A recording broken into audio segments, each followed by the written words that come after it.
मन मंदिरा गजर भक्तीचा.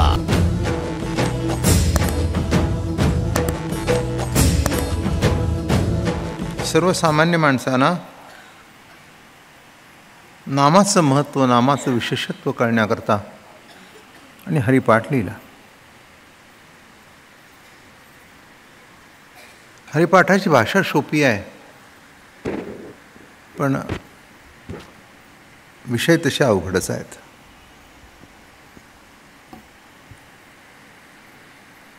आता आजचाच अभंग भाषा सुलभ. एक गोष्ट सुलभ भाषेने सुद्धा बोलता येते आणि अवघड सुद्धा बोलता येते. याच्यामध्ये फक्त एकच सारभूत नाम सांगायचं आहे आणि बाकीचं सगळं कसं आसार आहे हे सांगायचं आहे. आणि त्या दृष्टिकोनातून या हरिपाठाच्या अभंगामधून त्रिगुण आसार, निर्गुण हे सार. त्रिगुण म्हणजे तीन गुण, सत्वगुण, रजगुण, तमगुण. तुका म्हणे जन केले प्रकाराचे तीन. तुका म्हणे जन केले प्रकाराचे तीन. वृत्ती जेव्हा उत्पन्न होते प्रथम, तेव्हा प्रथम ज्या गुणाशी ती तादात्म्य करते त्याचा विकास होत जातो.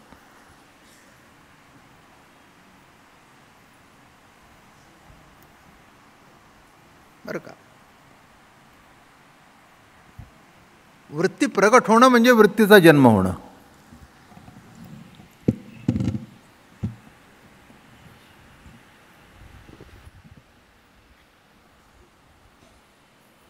एक सत्वगुण आहे, एक रजगुण आहे आणि एक तमोगुण आहे.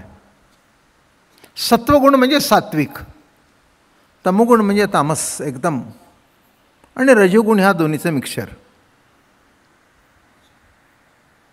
येथे सत्व ते उत्तम, रज ते मध्यम, आणि तीही माझी तम साव्या दारे म्हणजे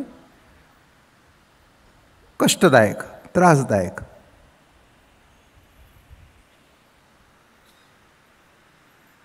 एक लक्षात ठेवा, काहीही जरी असलं तरी तो गुणच आहे.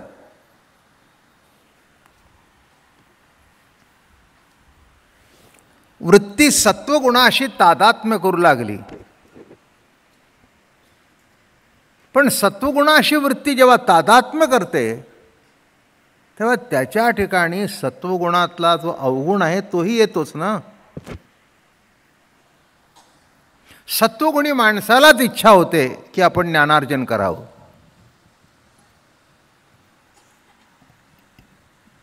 सगळ्याला नाही होत, नाही का? चला आपण प्रवचनाला जाऊया,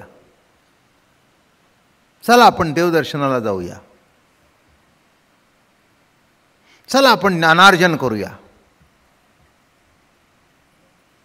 माणसाच्या ठिकाणी ती सात्विक वृत्ती असावी लागते. म्हणजे वृत्ती उगम झाल्यानंतर ज्या गुणाशी ती तादात्म्य करू लागते,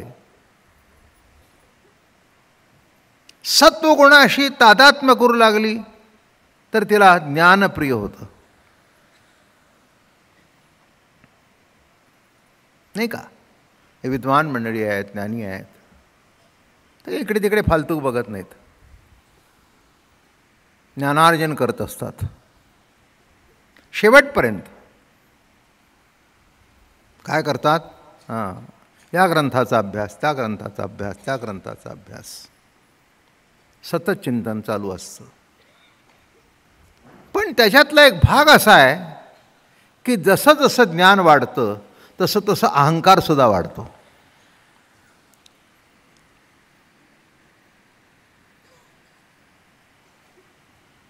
लक्षात घ्या, जेवढा मनुष्य ज्ञानी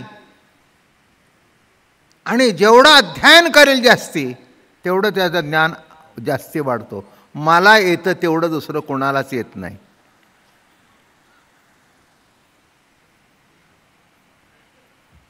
झालं. हा त्या गुणाचा परिणाम. म्हणजे एक तुम्हाला व्यवहारातला दृष्टांत देतो, तो म्हणजे चांगलं कळेल. हे बघा, जिलेबी कशी आहे? गोड आहे. आणि मिरचीचं भजं कसं आहे? तिखट आहे. बरोबर आहे ना? जिलेबी जास्ती खाल्लं तर काय होईल? आणि मिरचीचं भजी जास्ती खाल्ली तर काय होईल? परिणाम दोन्हीचा एकच आहे. दृष्टांत कळला का? जिलेबी, काय मी तिखट खाल्लं नाही? अरे खाल्लं नाही, पण ते सात्विक आहार सुद्धा इतका खाल्लास, जिलेबी इतकी खाल्लीस, लाडू इतके खाल्लेस, लाडू खाताना तोंड भाजलं नाही, मान्य आहे मला, लाडू वाईट नाहीत, पण ते अति जर झाले तर त्याचं प्रकृती बिघडण्यामध्ये रूपांतर झाल्याशिवाय राहणार नाही. मिरचीची भजी खाल्ली तर त्याचं रूपांतर प्रकृती बिघडण्याकडे झाल्याशिवाय राहणार नाही. म्हणजे जिलेबीही वाईट आणि मिरचीही वाईट, मधलं सोडून दिलं आहे मी. त्या दोन्हीचं कॉम्बिनेशन आहे. म्हणून ज्ञान जसं वाढतं तसं त्याला वाटतं माझ्यासारखा कोणी शहाणा नाही. स्वाभाविक आहे, त्याच्यामध्ये काही चुकलं आहे असं काही नाही आहे.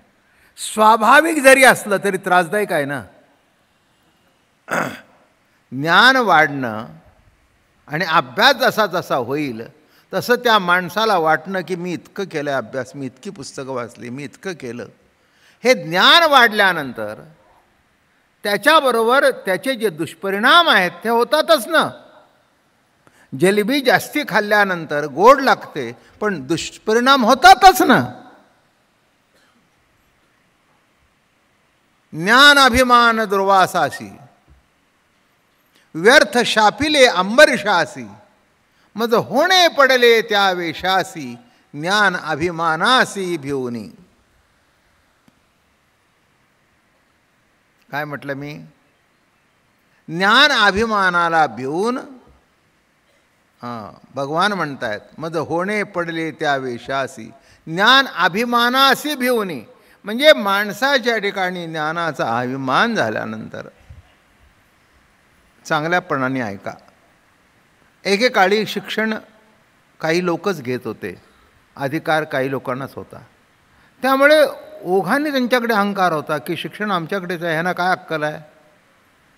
साधं पत्र आलं तर आमच्याकडे वाचायला येतात.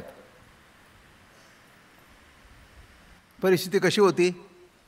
साधं जर पत्र आलं की नाही तर काय काय अक्कल आहे त्यांना? साधं पत्र आलं तर आमच्याकडे वाचायला येतात. हे कशाचा परिणाम? आता ते राहिलं नाही. आता ते राहिलं नाही. आता मग मी इतका शिकलो, मी इतका शिकलो, माझ्या इतकं कोणी शिकलं नाही. त्या शिक्षणाचा अहंकार नाही का? हे बघा, शिक्षणाचा अहंकार बायकांना सुद्धा होतो. म्हणून सध्या भानगडी सुरू आहेत. पूर्वीची बाई शिकलेली नव्हती, तिला शिकून दिलं जात नव्हतं, दोन्ही सांगतो. म्हणून अहंकाराचा काही प्रश्नच नव्हता. तो म्हणेल ते खरं. बघा आपल्याला असं करायचं, बरं ठीक आहे, बघा आपल्याला असं करायचं. अहो मला काय विचारता, मला काय कळतं आहे त्यातलं? आता ती इतकी शिकली, तिला MBAच्या 2-3 डिग्र्या आहेत, ती का म्हणून त्याचं ऐकून घेईल? ती म्हणेल हे बघ, मी तुझ्या प्रेमात पडले म्हणून तुझ्याशी लग्न केलं, पण माझ्यापेक्षा तुझ्या डिग्र्या कितीतरी कमी आहेत, मिजास मारायची गरज नाही. हां, प्रेम केलं, प्रेम आहे इतपत ठीक आहे, पण तू ज्ञानाच्या गोष्टी मला सांगू नकोस. तुझ्यापेक्षा माझ्याकडे ज्ञान जास्ती आहे, डिग्र्या माझ्याकडे जास्ती आहेत. आता हे तिचं म्हणणं काही चुकलं का? आहेतच, वास्तव्य आहे. त्याच्यापेक्षा ह्याच्याकडे म्हणजे हे जर डिग्री नसती, ज्ञान नसतं, तर तिच्याकडे म्हणजे नसावं का मी असं म्हटलेलं नाही. सत्वगुण काय करतो, ज्ञान काय करतं, एवढ्यापुरता विषय मांडला आहे. बायकाने जितकं शिक्षण घेता यावं तितकं घ्यावं. माझ्या मुलीला मी कीर्तनकार केली. अनेकांचा विरोध आत्ताही आहे, आणि तो दुसरा तिसरा कोणाचा नसून वारकऱ्यांचाच आहे, वैशिष्ट्य आहे. आलं का लक्षात? हरदासी कीर्तनकारामध्ये बायका कीर्तनकार करतात, कीर्तनकार आहेत, पण वारकऱ्यामध्येच स्त्री कीर्तन करू नये यांना काळजी वाटते. बायका जर चांगल्या कीर्तन करायला लागल्या तर आम्हाला कोणी बोलवणार नाही, ही काळजी वाटते. अरे कशाला काळजी वाटतो? ज्याचा योग आहे तसं होईल नाही, एवढं तुला काळजी करायचं कारण काय? होऊ दे ना. हां, मुक्ताबाई काही नव्हती का?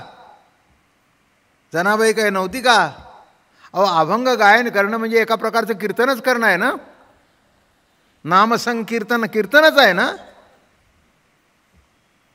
मुक्ताबाईने अभंग केले म्हणजे कीर्तनच आहे ना. मीराबाई कीर्तनच करत होती ना. बघा ना, राणी असून सुद्धा तिला कीर्तन करण्याचं स्वातंत्र्य नव्हतं. नाही, संसारात तिने काही वाटा मागितला असता दिराकडे तर तिला विषाचा प्याला दिला असता तर बरोबर आहे. पण संसारातला वाटा न मागता केवळ भजन करत होती म्हणून विषाचा प्याला. काय गंमत आहे, काय गंमत आहे. कसं असतं बघा. म्हणून कोणालाही असं वाटत नाही की बाई आपल्यापेक्षा पुढे जावी. ते म्हणाल तुमचं कसं काय? आमच्याकडे काय प्रश्न? मी आत्ताच सांगितलं, माझ्या मुलीला मी पुढे आणली. आता बरीचशी कीर्तनं माझी मी तिला देत असतो. नातू आहे, ती आहे, दोघीजणी ते ठरवतात कोणी करता. मला आनंद वाटतो. आमच्या आजोबांच्या काळामध्ये सुद्धा एकादशीचं प्रवचन कोणाला दिलं नव्हतं. माझ्या काळामध्ये मी तिला देऊन टाकलं, चल आषाढी एकादशीचं प्रवचन तू कर. काय काय का वाटायचं काय कारण आहे?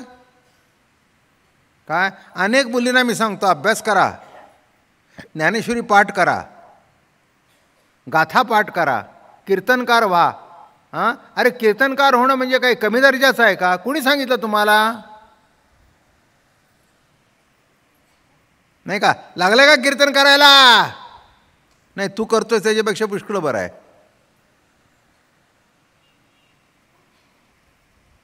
नाही का? अहो, माणसाला इतकं वावडं होतं, आता फार काळ बदलला आहे. नुसतं वारीला गेलं की नाही, आले आमच्या घरातले बुवा, आले वारी करून आले, बघा आहे का काही घरी, बायको घरी या, आम्ही करतोय राबतोय, आणि हे करतायत वाऱ्या, हे करतायत वाऱ्या, आणि संसार दिला वाऱ्यावर सोडून. काय म्हटलं मी? आज काळ बदलला. आज सुशिक्षित समाज सुद्धा एक दिवस का होईना पुणेकर मंडळी आळंदी ते पुणे किंवा पुणे ते सासवड वारीचा अनुभव घेण्याकरता येतातच. आणि मग म्हणतात फारच आनंद वाटला हो, फारच आनंद वाटला हो, फारच आनंद वाटला हो. का आनंद वाटला कळलं का तुम्हाला? त्या ठिकाणी आल्यानंतर चालत चालत चालत चालत घाम आला, आणि त्या घामातून आपोआप कर्तृत्व ज्ञातृत्व संपत गेलं. अहो, साधीसुधी माणसं चालतात. अहो, काय मला लाज वाटली. एक म्हातारी अहो डोक्यावर ओझं घेऊन चालत होती, आणि मला साधी पर्ससुद्धा अवघड झाली. पुण्यातून चालत गेले आणि घाट वर चढून गेल्यानंतर माझी पर्ससुद्धा मला धरायला अवघड झाली. चालता येईना, 2 पावलं टाकता येईना, कशी बशी एका गाडीला हात केले ना आले. पण आनंद आहे बरं का, आनंद आहे. पण अवघड आहे बरं का. आनंद अवघडच असतो, नाही का? 9 महिने पोटात गोळा वागवणं इतकं सोपं नाही आहे. आणि सुखरूप बाळांत पण होऊन बरं का त्रास होतोच. म्हणजे आनंद काय तसा सुखाने मिळत नाही, दुःखातून आनंद प्रकट होतोच ना. त्याच्याकरता त्या बाईला मोल द्यावंच लागतं ना, कळा द्याव्याच लागतात ना, व्यथा होतेच ना.